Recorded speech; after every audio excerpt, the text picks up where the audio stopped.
Hello, I'm Rick Anthony.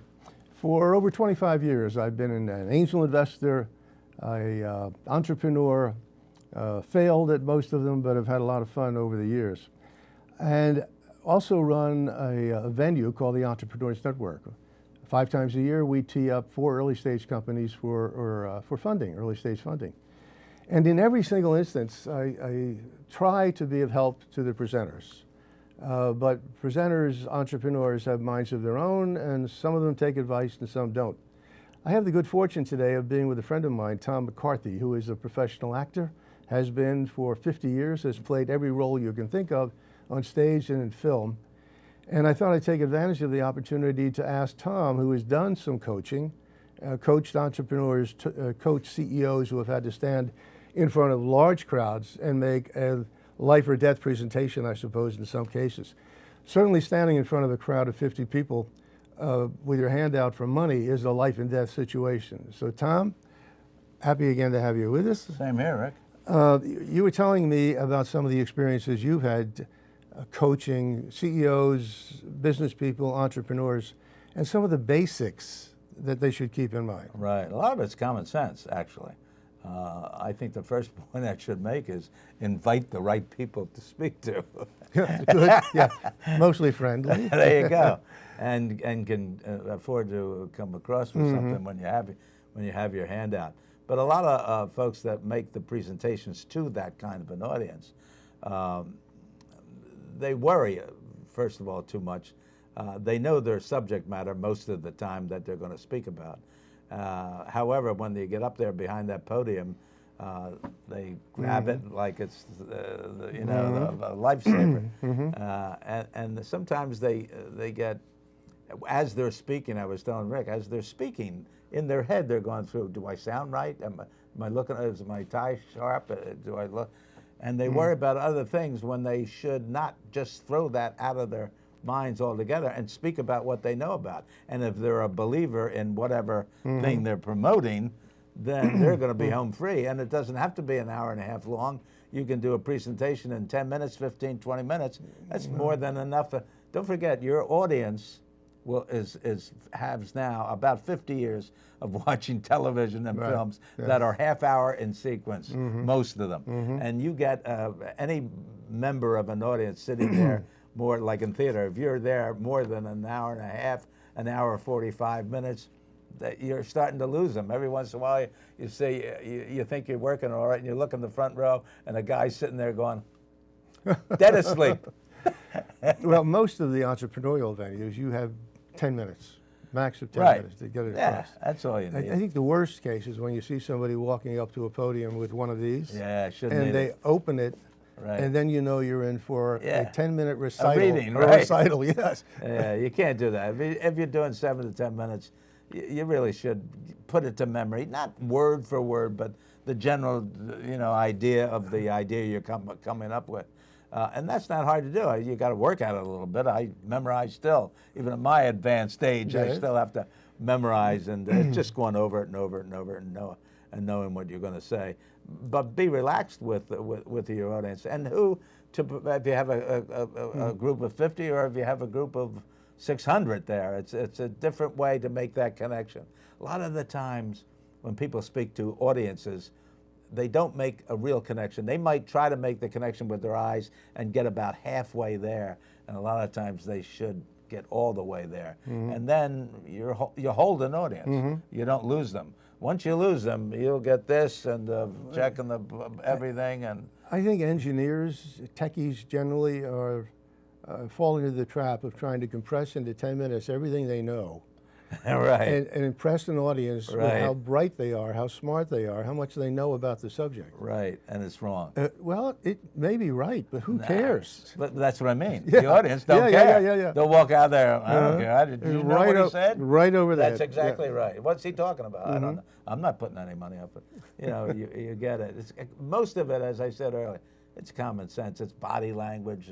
You shouldn't cross your legs when you're standing making a presentation to anybody. You shouldn't hang on for dear life at the podium. You should be comfortable, and you should check out how tall it is for you. I'm a short guy. Many's the time I've had to work in films and TV. They put me on. I call it the Alan Ladd box. Yeah. It's the little box. You stand on a box and do a scene in a film or something. And it's the same with a business proposition where you're talking to a small group or a large group. You have to know your area. You have to know your compound. And a lot of the times it might be too high for you. You start to look like Kilroy. You want it short enough that you can make the presentation, kind of from here up. And it's just, right before the audience comes in the room, check it out. Walk up there, see how comfortable you feel with it. It's not so much that you have to deal with a lot of things. It's the podium and speaking to your audience and making contact with that audience. After 50 years on stage, in film, scripts, voluminous scripts, any tricks to how to memorize? How to prepare? I wish I could tell you there was a trick. I wish somebody would tell me the trick. Still the same? Still the same. I generally read over it once, the whole I just finished a play, 93 pages, and I was on every page. That's a lot of dialogue, let me tell you. Anyway, so you read it over, and then you think about it. You think about the character. You think about why he's done certain things in this piece. And then you read it over again. And then you must read that thing over 30 times in a week or so before you go into rehearsal. And then once you're into rehearsal and you start getting blocked out the scenes you're going to work in, then you know when you go over to pick up this ashtray, the line will be as the ashtray full. So you kind of melt the lines in with the action. Now that's in film and in TV. I did 8 episodes on The Wire 2 years ago down in Baltimore for HBO, and there was chaotic stuff down there because they shot on the streets, and the neighbors weren't usually all that great. So it was a little dicey working out there at 3 o'clock in the morning and seeing who's hanging out there. But getting back to making the presentations, it's important to learn how to do it with the right sound equipment. If they have a mic on you, whether it's I have a mic on me now, I forget I have the darn thing on there, and I've walked off sets with the mic still on. Don't know about it. But this kind of mic is okay because when you turn, more than likely this will turn with you. You don't want a stationary mic right there because a lot of times to make a point, you'll say, "Isn't that right, Jack?" or something like that. You're going off the microphone at that point, and they're going to miss what you've said. Or with a handheld mic when they hold it. Same thing. They hold it down here. Yeah. Oh, right. They have to be reminded. They forget to, up to your mouth, right. Jack. Yeah. What about the podium? Do you recommend coming out from behind the podium to meet the audience? Depends on the room. Depends on if you're going to walk out in front of the podium without a microphone, then you better have the stuff and energy to hit the back wall. Right. Yeah. So that's not. You don't want to have a guy sitting in the back row. What do you say? Yeah. You don't want that to happen. So you got to pretty much know the size of the room. Sometimes you have 30 or 40 people. The room's not going to be that big. It'll be like a living room sized room. You stand up and talk. If you have enough, energy in your body, you'll be fine. But most of the time, if it's a question mark, use the mic. So the one rule, I think, is rehearse. You have to read it over to get at ease with it, right. To make it your own. Yeah. Don't forget in acting, you're always playing a different character. One day my name's Harry, the next day I'm Father Brophy or something like that. So you're always somebody different in the characters, and you have to kind of change all the time, but you're always you. You're always Rick inside. I'm always Tom inside, but I'm a different name this time. But you're using your emotions, Rick, and my emotions to make the character come out and do whatever he does.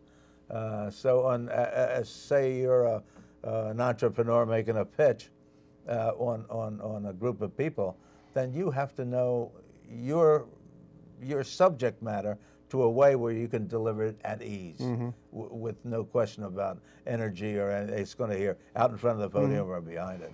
The other point is, and I usually send this out in an email before each of our meetings to the presenters, and I say, this is what the audience is going to be listening for. So be sure to at least hit these points in your presentation. Right. How you do it is up to you. Right. But the audience is listening, expecting to hear over the next 10 minutes the answers to the questions they have in their minds. Right. At the very least, do that. But don't get so tangled up in the minutiae and in statistics and so on, because most of that is in a handout you're going to give them. That's right. Tell them your story. And tell it truthfully. And yes, That's you know, the biggest turnoff is sooner or later that audience is going to say, I don't believe that. When an entrepreneur is asked, who's your competition? And the entrepreneur says, oh, we don't have any competition. Yeah, there's competitors all over the place. Now, you have to tell them the truth, because they'll pick it up. Yeah, sure they will. And they know better. Yeah, they'll read it. Well, I thought this might be instructive to have a little visit with you after 50 years of experience, and you have done some coaching. And I'm sure people have benefited from your sage advice on how to pitch. Sage advice. So again, thanks very much. You're welcome, Rick. Until next time, this is Rick Anthony. Hope you got something out of this. Common sense.